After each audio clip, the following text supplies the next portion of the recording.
एक गरीब मोची की कहानी। किसी शहर में एक मोची रहा करता था।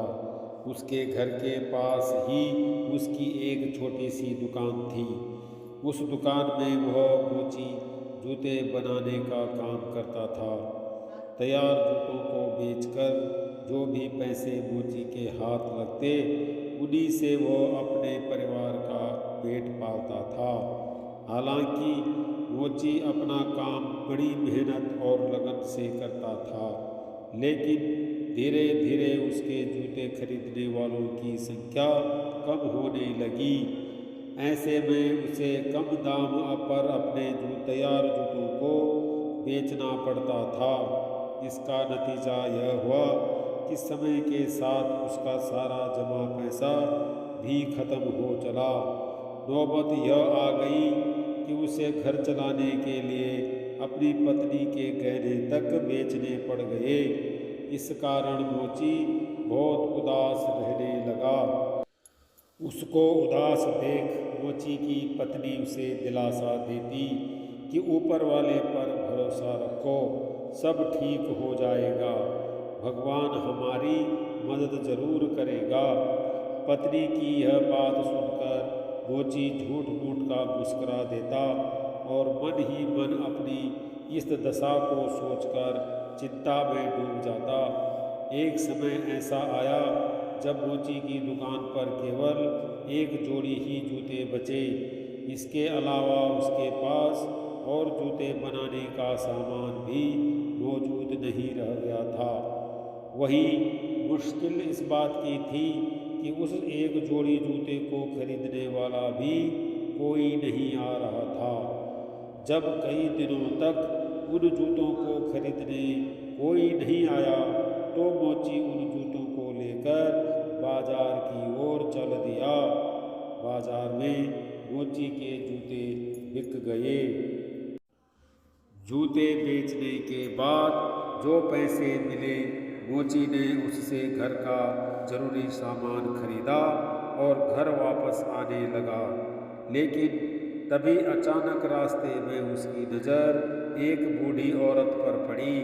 वह औरत बहुत भूखी और बीमार थी, इसलिए मोची ने कुछ पैसे उस बूढ़ी औरत को दे दिए। अब उसके पास और जूते बनाने के लिए सामान नहीं था। वो दुकान लौटा और वहाँ उसने एक चमड़े का टुकड़ा बचा देखा। उस टुकड़े से केवल एक जोड़ी जूता ही बन सकता था। तो जूते के लिए मोची ने टुकड़ा काट कर तैयार किया और यह सोचकर घर चला गया कि अब अंधेरा ज़्यादा हो गया है, कल रोशनी में वह जूते तैयार करेगा। अगली सुबह जब वह जूते बनाने के लिए दुकान पहुंचा, तो उसे वहां कटे हुए चमड़े के टुकड़े की जगह एक तैयार जूते की जोड़ी मिली। वह जूते की जोड़ी इतनी खूबसूरत थी कि मोची उसे देखकर हैरान था। मोची ने उस जोड़ी को उठाया और फौरन बाजार की ओर रवाना हो गया। वो जूते इतने खूबसूरत थे कि मोची को उसकी अच्छी कीमत हासिल हुई। इस पर मोची बहुत खुश हुआ और हासिल हुए पैसों में से उसने कुछ पैसे ज़रूरतमंद लोगों को दिए। बाकी जो बचे उसने जूते बनाने का सामान ले लिया। उस रात उसने 2 जोड़ी जूतों के लिए चमड़ा काट कर रखा और घर वापस आ गया। अगली सुबह उसे फिर से वैसे ही खूबसूरत 2 जोड़ी जूते तैयार मिले। उसने घर आकर यह बात अपनी पत्नी को बताई। मोची की पत्नी बोली, देखा, मैं ना कहती थी न कि भगवान हमारी मदद जरूर करेगा। ऊपर वाला सब कुछ देखता है, उसका ही किया है कि कोई नेक दिल हमारी इस तरह से मदद कर रहा है। अब तो रोज जूते के लिए चमड़ा काट कर छोड़ने और अगले दिन बने बनाए सुंदर जूते पाने का सिलसिला ऐसे ही चलने लगा। धीरे धीरे मोची की स्थिति सुधर गई और उसने अच्छा पैसा भी जमा कर लिया। तभी मोची की पत्नी एक दिन बोली, हमें एक दिन रात को रुक कर पता लगाना चाहिए कि हमारे लिए इस तरह से जूते कौन बना रहा है। यह सोचकर मोची और उसकी पत्नी रात को चमड़े का टुकड़ा छोड़कर दुकान में रुक गई। तभी उन्होंने देखा कि 3 बौने खिड़की से दुकान में घुसे और खुशी खुशी जूते बनाने लगे।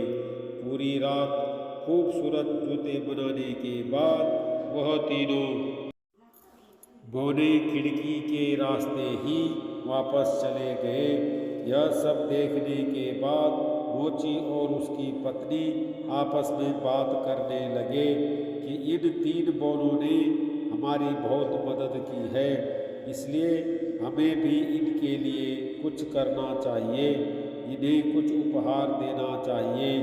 इस पर मोची ने अपनी पत्नी से पूछा, बताओ आखिर इन्हें ऐसा क्या दिया जाए जिससे इन्हें खुशी मिले।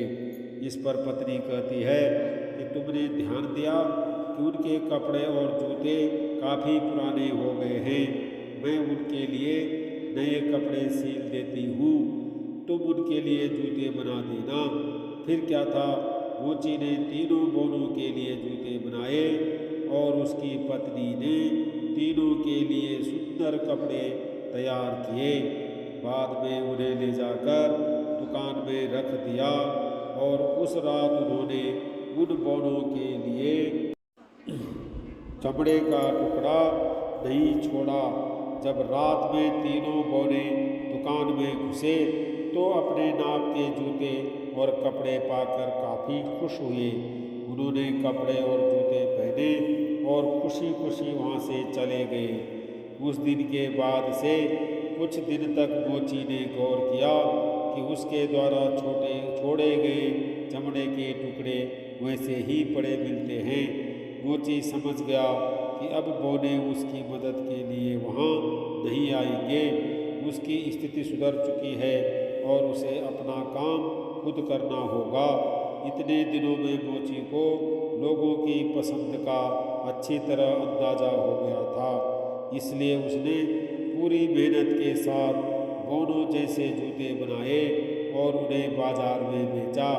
मोची द्वारा बनाए गए जूते भी लोगों को बहुत पसंद आए और उसका काम अब अच्छा चलने लगा। कहानी से सीख, दूसरों द्वारा की गई मदद का आभार माने और उनसे सीख लें, न कि दूसरों पर निर्भर रहने लगे।